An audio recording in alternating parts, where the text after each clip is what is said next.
আজি স্কুললৈ বোলে নতুন মাষ্টৰ এটা আহিছে, হয় জানো? শুনিছো। তাৰ বডি কি চাবি? সি বডি বনাই স্কুললৈ আহিছে, আমাক দেখুৱাব চাগে। আৰু তাৰ বডিটো চাই মোৰ এনে লাগিছে সি আমাক খুব পিটিব যেনেই লাগিছে।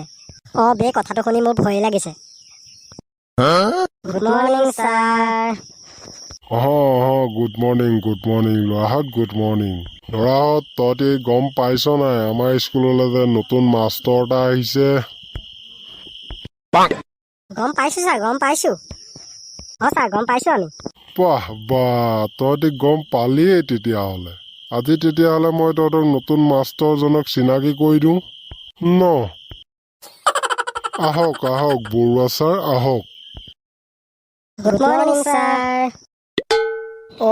গুড মৰ্ণিং ল'ৰাহঁত, গুড মৰ্ণিং।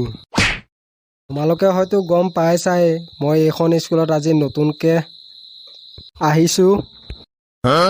ইছ ৰাম, তাৰ কথা শুনা।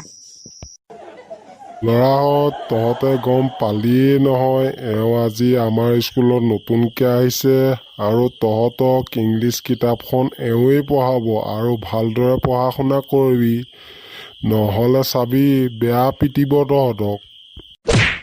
বৰুৱা ছাৰ, এতিয়া আপোনাৰ পৰিচয়টো দি দিয়ক ল'ৰাহঁতক আকৌ। ল'ৰাহঁত, মই আজি এইখন স্কুলত নতুনকৈ আহিছোঁ, তহঁতি গম পাইছই নহয়। আৰু মই ধৰ্মেন্দ্ৰ বৰুৱা। আজিৰে পৰা মই তহঁতক ইংলিছ কিতাপখন পঢ়াম বুলি ছাৰে ক'লেই। আৰু ঘৰত ভালকৈ পঢ়া শুনা কৰিছানে তোমালোকে? আজিৰে পৰা তোমালোকে ভালকৈ পঢ়া শুনা কৰিবা দেই, যিহেতু মই তোমালোকক ইংলিছ কিতাপখন পঢ়াম। এতিয়া তহঁতে মোক নিজৰ নামকেইটা কৈ যাচোন। বাপেকে, আমাক দেখোন ইংলিছ ছাৰে আমাৰ নামকেইটা ক'বলৈ কৈছে। এতিয়া চাগে আমি ইংলিছতে ক'ব লাগিব চাগে। Sir, my name is Rahul sir, Rahul. ঐ গাধ, তই ইংলিছত নাম ক'ব নালাগে। তই ইংলিছ কিমান জান তই আজি নতুন ছাৰক জনাই দিলি মানে।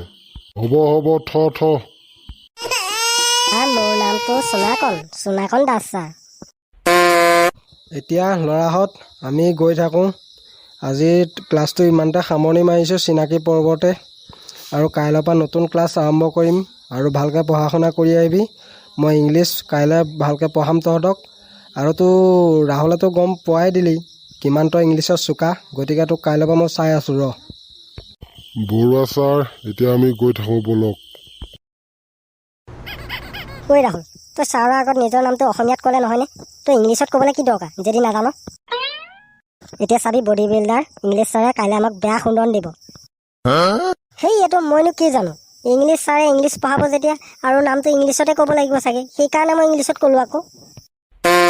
হ'ব বল, এতিয়া ঘৰলৈ যাওঁ ব'ল। তেনেকৈ চাই থাকিব নালাগে, ব'ল।